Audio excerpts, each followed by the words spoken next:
Assalamualaikum warahmatullahi wabarakatuh. Selamat pagi anak-anak semua. Apakah hari ini sudah siap belajar? Baik, sebelum kita mulai pelajaran hari ini, kita berdoa sebelum belajar agar pelajaran yang kita pelajari hari ini bermanfaat dan dapat dimengerti. Berdoa dimulai. Berdoa selesai. Nah, sebelum itu Ibu akan mengecek kehadiran kalian terlebih dahulu. Nanti yang hadir bilang hadir dengan jelas ya. Sirah hadir. Nadia hadir. Naya hadir. Devina, Nesya tidak hadir. Dia kemana hari ini? Oh, sakit. Ya udah. Semoga dia bisa bergabung kembali di pelajaran selanjutnya. Anak-anak, sebelum kita belajar hari ini, Ibu ingin menyampaikan sedikit motivasi. Jadi, di dalam dunia SPA, kita bukan hanya belajar tentang keterampilan, tetapi kita juga belajar tentang kesabaran, ketelatenan, dan sikap profesional. Nanti, setiap sentuhan yang kalian berikan kepada klien, bukan hanya soal teknik, tetapi juga keamanan, kenyamanan, dan tanggung jawab. Jadi, mulai sekarang, jangan takut untuk mencoba. Karena itu adalah bagian dari proses agar kalian juga sudah terbiasa. Nah, anak-anak, dibuka bukunya. Sekarang kita masuk ke pelajaran.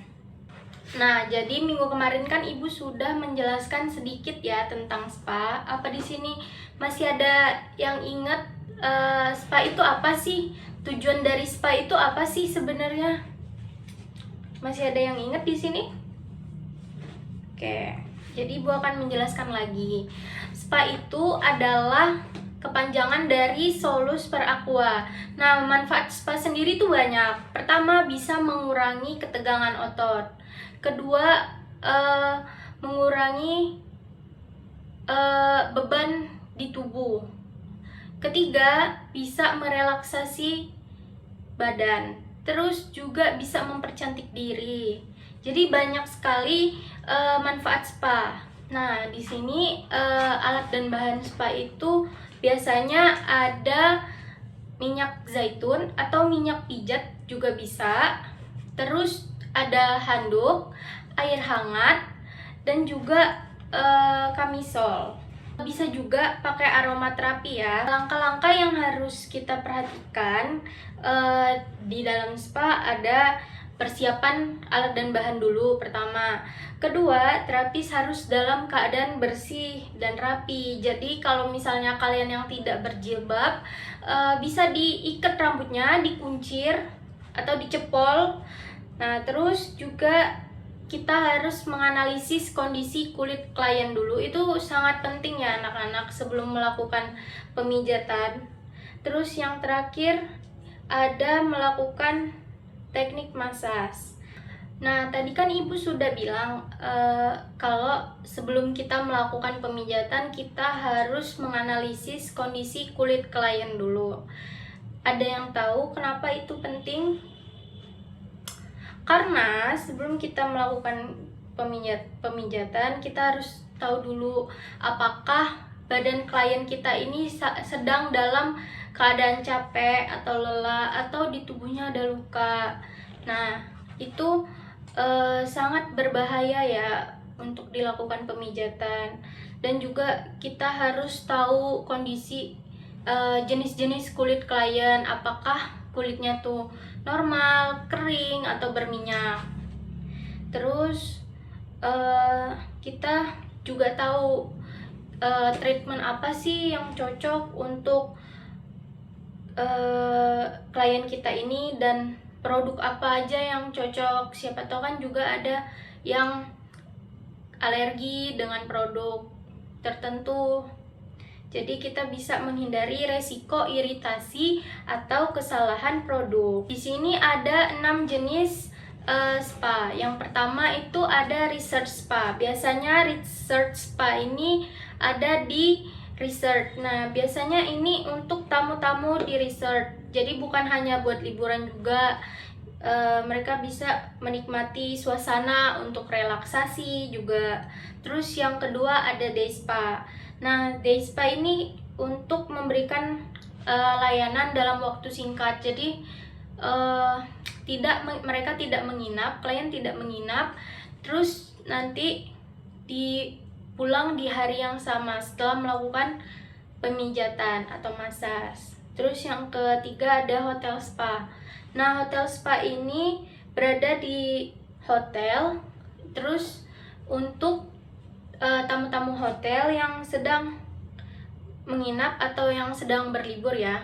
Terus yang keempat ada destination spa. Nah, destination spa ini biasanya untuk yang sedang program diet, olahraga atau relaksasi. Biasanya orang-orang yang datang ke destination spa ini orang yang sedang fokus pada kesehatan dan kebugaran tubuh. Terus ada medical spa. Medical spa ini biasanya dikombinasikan dengan perawatan medis. Jadi ini juga di bawah pengawasan tenaga medis seperti dokter. Terus yang terakhir ada home spa. Nah, home spa ini dilakukan di rumah. Biasanya untuk perawatan mandiri, jadi lebih praktis. Dan biasanya juga alat dan bahannya juga mudah-mudah, sederhana seperti lulur, minyak pijat, air hangat, handuk gitu. Anak-anak, di sini ada 5 jenis massage. Ada yang tahu apa saja itu? Jadi yang pertama ada effleurage atau gerakan usapan. Nah, gerakannya tuh mengusap secara lembut dengan telapak tangan. Jadi dia dilakukan di awal dan di akhir pijat. Terus yang kedua ada remasan. Nah, gerakan remasan ini gerakan seperti meremas atau mengangkat otot-otot.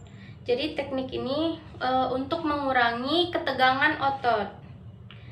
Terus yang ketiga ada friction atau gerakan gosokan. Nah, gerakan gosokan ini gerakan memutar di bagian tertentu. Biasanya digunakan di bagian yang terasa kaku. Fungsinya untuk melancarkan peredaran darah. Terus yang keempat ada tappement atau tepukan. Nah, ini adalah gerakan menepuk-nepuk ringan agar bisa merangsang otot-otot dan saraf supaya lebih aktif. Terus yang terakhir ada vibration atau gerakan getaran. Jadi memberikan getaran halus pada menggunakan jari-jari untuk merelaksasi dan menenangkan tubuh. Anak-anak, setelah Ibu jelaskan materi kita hari ini, apakah ada yang ingin ditanyakan atau ada yang masih kalian belum mengerti? Tidak ada. Oke, jadi Ibu tutup pelajaran kita hari ini. Semoga pelajaran kita bermanfaat dan mudah dimengerti. Baiklah. Wassalamualaikum warahmatullahi wabarakatuh. Ibu izin meninggalkan kelas ya.